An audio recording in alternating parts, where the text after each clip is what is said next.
Olá, pessoal! Na nossa aula do dia de hoje, a gente vai discutir aí a decisão do regime de Pyongyang, comandado por Kim Jong-un, de explodir, de criar e de explodir uma bomba de hidrogênio, a chamada bomba H, que trabalha lá com a questão da fusão nuclear e, portanto, com uma geração de potencial destruidor muito maior do que a bomba atômica convencional. Para a gente tentar entender essa questão, vamos puxar a linha do tempo. O que nós sabemos a respeito da Coreia do Norte? Primeiro, que quando termina a Segunda Guerra Mundial, nós temos lá o início de um período que vai de 1945, final da Segunda Guerra Mundial, até 1991, fim da União Soviética, chamado de bipolaridade. É a divisão do mundo em duas grandes esferas de influência. O oeste capitalista, liderado pelos Estados Unidos, e o leste socialista, liderado pela União Soviética. Nesse período, a gente vai ter uma corrida armamentista, uma corrida espacial, uma corrida nuclear, uma busca por área de influência, uma disputa ideológica de capitalismo versus socialismo. E isso se refletirá na Península Coreana.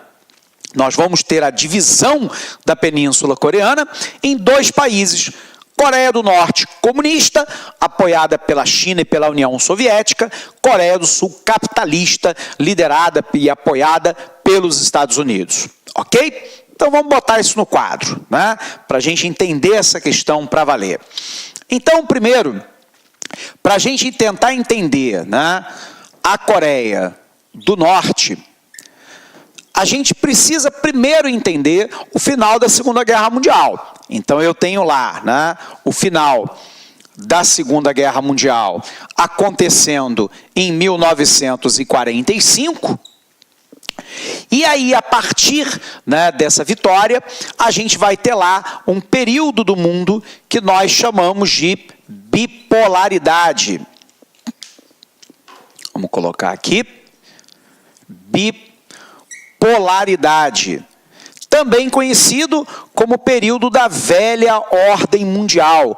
Período que vai de 1945 até 1991.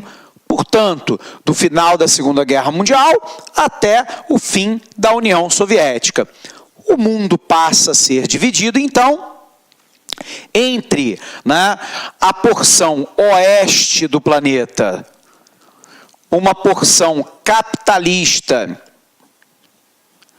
liderada pelos Estados Unidos, e do outro lado, a leste, eu tenho lá a porção comunista liderada pela União Soviética.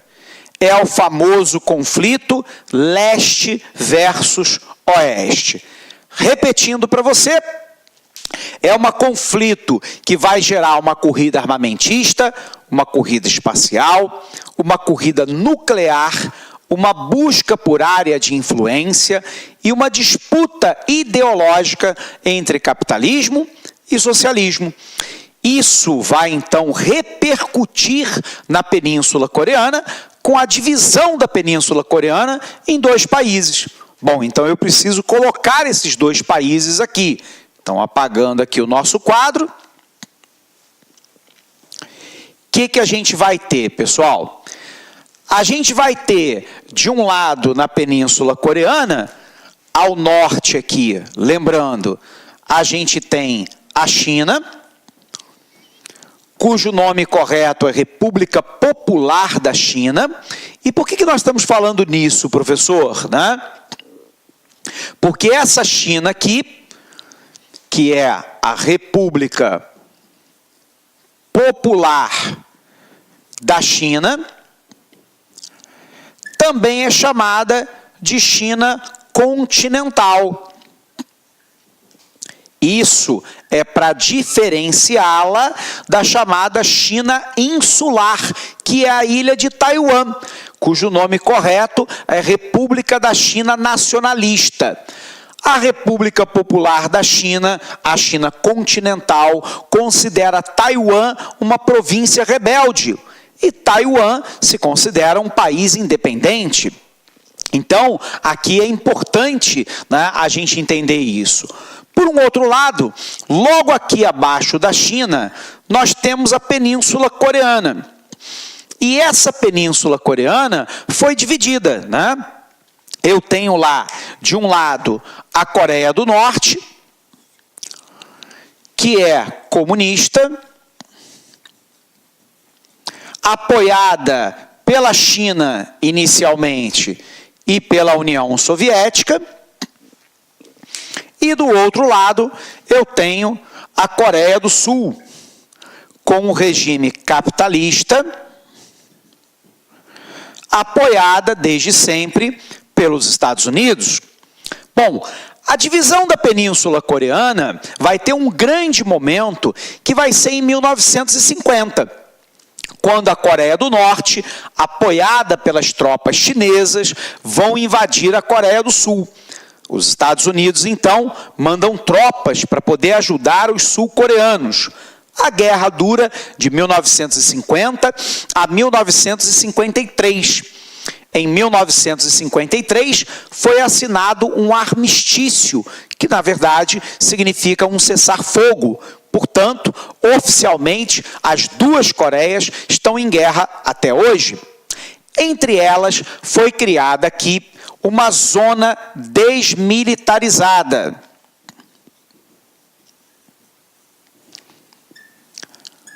cujo objetivo é evitar, né, o conflito direto entre os dois países. Os Estados Unidos, então, para poder apoiar os sul-coreanos, montou bases militares na Coreia do Sul. Então, aqui eu tenho bases militares dos Estados Unidos em solo sul-coreano.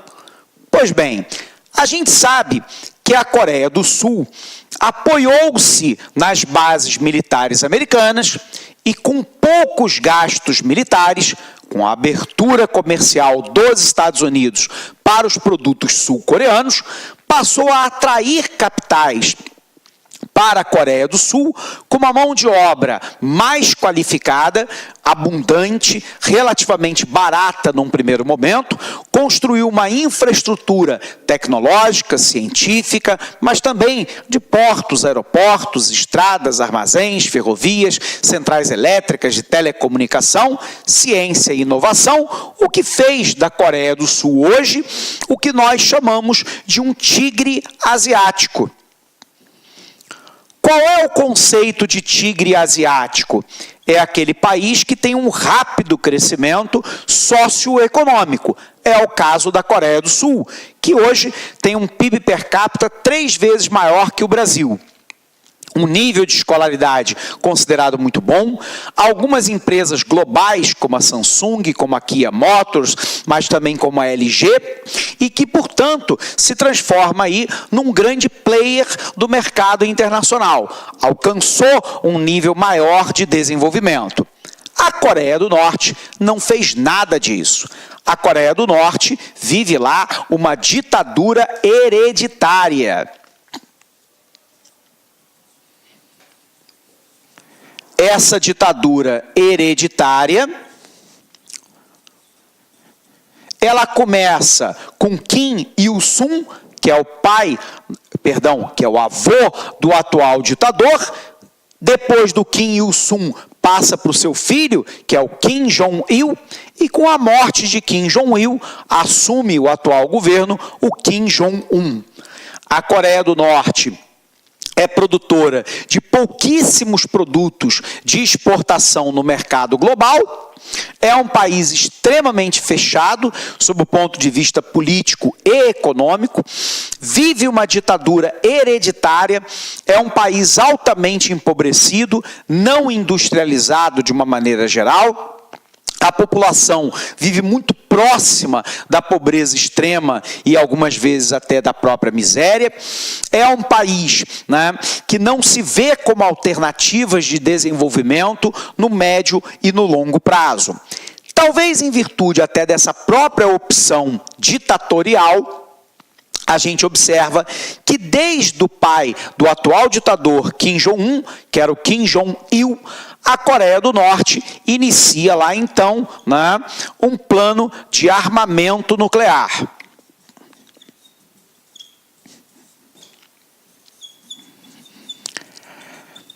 O armamento nuclear, né, ele tem basicamente dois grandes objetivos. O primeiro objetivo é o de dissuasão, ou seja, né, dissuadir significa evitar que um eventual inimigo faça um ataque à Coreia do Norte, porque ela contém, né, um arsenal nuclear bastante importante e provou isso ao longo do tempo histórico, explodindo bombas nucleares no subsolo da Coreia do Norte, que causa lá abalo sísmico, terremoto em países vizinhos, como a China e a própria Coreia do Sul, algumas vezes esses abalos, inclusive chegando ao Japão, para mostrar que tem arsenal nuclear. Então, com o arsenal nuclear, eu vou dissuadir qualquer inimigo de uma possível invasão, de um possível conflito armado, porque eu tenho bomba nuclear e posso ativá-la. É a chamada paz armada, né? Eu evito um conflito porque eu tenho arsenal nuclear. E a segunda questão do arsenal norte-coreano é moeda de troca, né? O Kim Jong-il, pai do atual ditador, né, ele utilizava, né, de maneira relativamente eficiente isso como moeda de troca, do tipo, se as potências ocidentais... Olá, meus amigos, minhas amigas, sou o professor Luiz Antônio de Carvalho e estou aqui para fazer um convite muito especial para você que está se preparando para o concurso do Banpará 2018, cargo técnico bancário. Nós, aqui da Lá Concursos, nós preparamos não um curso normal, gente, papo sério, papo reto, um curso super competitivo, um curso ponto a ponto digital, um curso super atualizado, que eu tenho certeza absoluta, se você cumprir as nossas orientações pedagógicas, vocês estarão bastante competitivos para o dia da prova, no dia 6 de maio de 2018. Nós, aqui do Lá Concurso, em especial eu, professor Luiz Antônio, que sou professor de atendimento, vendas e conhecimentos bancários, eu fiz um reforço pedagógico gigante, cara, gigante, pode ter certeza, cara. Papo reto, aqui não é com papo de vendedor, não. Eu sou responsável pelo site. Pode ter certeza que você fazendo investimento aí de apenas 10 parcelas de R$30, você terá aí reais condições de competir por vagas nesse concurso. Tá certo, meus amigos? Espero vocês. Ah, já ia esquecendo. Você quer o material de apoio dessa videoaula? É muito fácil. Clique aqui em cima, aliás, aqui embaixo, né? Clique aqui embaixo. Você faz um pequeno cadastro no nosso site. Você poderá aí efetuar o download gratuitamente dessa videoaula que você acabou de assistir, que aliás é uma videoaula, 10, 20% da videoaula, só é um pequeno trecho demonstrativo para vocês conhecerem a qualidade dos nossos professores. Tá certo, meus amigos? Espero vocês. Forte abraço, fique com Deus. Tchau, tchau. Fui! Clique lá.